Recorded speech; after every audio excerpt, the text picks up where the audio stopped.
پاکستان سے کسی نے پوچھا ہے کیا خواتین پر تراویح پڑھنا لازم ہے؟ تراویح سنت مؤکدہ ہے. سنت مؤکدہ کہتے ہیں جو فرض کی طرح اور واجب کی طرح تو نہیں ہوتی، لیکن وہ عام سنتوں کی طرح بھی نہیں ہوتی کہ اس کو چھوڑنے والے کو ملامت ہی نہ کی جائے، تو اس کو سنت مؤکدہ کہتے ہیں. عام سنتوں سے زیادہ تاکید ہے اس کی، کیونکہ نبی صلی اللہ علیہ وسلم نے جہاں بھی صیام رمضان کا ذکر کیا، قیام رمضان کا بھی ساتھ میں ذکر کیا. دن کا روزہ رات کا قیام، دن کا روزہ رات کا قیام. تو یہ قیام کیسے ہوگا؟ نبی صلی اللہ علیہ وسلم نے 3 دن یہ قیام کر کے بتایا کہ ایسے ہوگا. اس میں کتنی رکعتیں پڑھی یہ معلوم نہیں. پھر حضرت عمر رضی اللہ تعالیٰ عنہ کے عمل سے ہمیں پتہ چلا کہ بھئی وہ اس طرح سے 20 رکعتیں ہوں گی، کیونکہ پھر پوری دنیا میں حضرت عمر نے اسی کو رائج کیا اور چاروں اماموں کا اس پر اتفاق ہوا کہ 20 رکعت سے کم تراویح نہیں ہے. تو اس سے پتہ چلا کہ یہ جو قیام رمضان ہے نا، یہی تراویح ہے، اور کم سے کم یہ 20 رکعتیں. تو اس لیے، اور یہ سنت مؤکدہ ہیں کیونکہ ان کی بہت زیادہ تاکید ہے.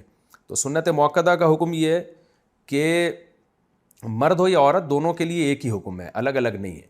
ہاں، مرد بہتر ہے کہ جماعت سے پڑھیں، جماعت سے سنت مؤکدہ نہیں ہے، خوب سمجھ لیں. انفرادی طور پر بھی پڑھ سکتے ہیں مرد ہو یا عورت ہو، لیکن جماعت سے پڑھنا افضل ہے، کیونکہ حضرت عمر نے جماعت قائم کی تھی، اور اس لیے تاکہ قرآن ختم ہو لوگوں کا. جن کو قرآن پڑھنا آتا ہے وہ جماعت کرائیں، جن کو نہیں آتا وہ قاری کے پیچھے سنیں.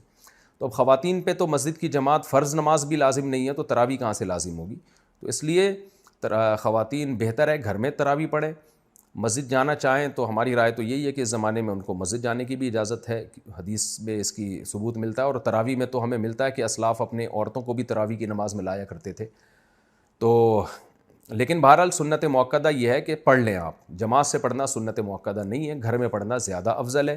تو آپ گھر میں تراویح پڑھیں، 20 رکعت پڑھیں. اور سنت مؤکدہ کا حکم یہ ہے کہ کبھی کبھار چھوٹ جائے تو انشاءاللہ گناہ نہیں، کوئی حرج نہیں ہو، اس میں کوئی گناہ نہیں ملے گا. اور اگر کسی عذر سے چھوڑ دیں تو ویسے ہی کوئی حرج نہیں ہے، کیونکہ فرض واجب بہرحال نہیں ہے. تو بہت زیادہ تھکاوٹ ہو تو چھوڑی جا سکتی ہے، اور کبھی تھکاوٹ نہ بھی ہو تو کبھی ویسے ہی بھی چھوڑی جا سکتی ہے، لیکن کنٹینیو چھوڑنے کی عادت نہ بنائیں. لیکن ویسے ایک جنرل نالج کے لیے بتا دوں، جو پڑھتے ہیں پراپر پڑھتے ہیں، جو نہیں پڑھتے پھر وہ چھوڑتے ہی ہیں. یہ تراویح ایسی چیز نہیں ہے 2 دن پڑھ لی 1 دن چھوڑ دی. تو جو ایسے کرتا ہے وہ پھر چھوڑا ہی رکھتا ہے. تو جو پڑھتے ہیں وہ کنٹینیو پڑھتے ہیں.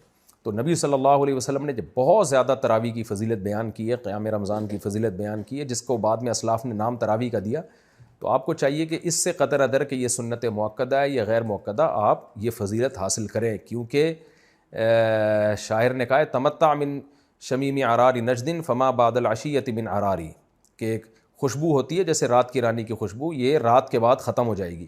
تو تراویح کی فضیلت بھی رمضان کے بعد ختم. تو اس بحث میں پڑھے بغیر کہ سنت مؤکدہ ہے یا غیر مؤکدہ ہے، واجب ہے یا نہیں، اس بحث میں پڑھے بغیر آپ کنٹینیو پڑھ لیں، کیونکہ ثواب بہت ہے اس کا. اور یہ عید کا چاند نظر آتے ہی آپ کے پاس یہ آپشن ختم ہو جائے گا. لیکن حکم یہی ہے کہ سنت مؤکدہ ہے.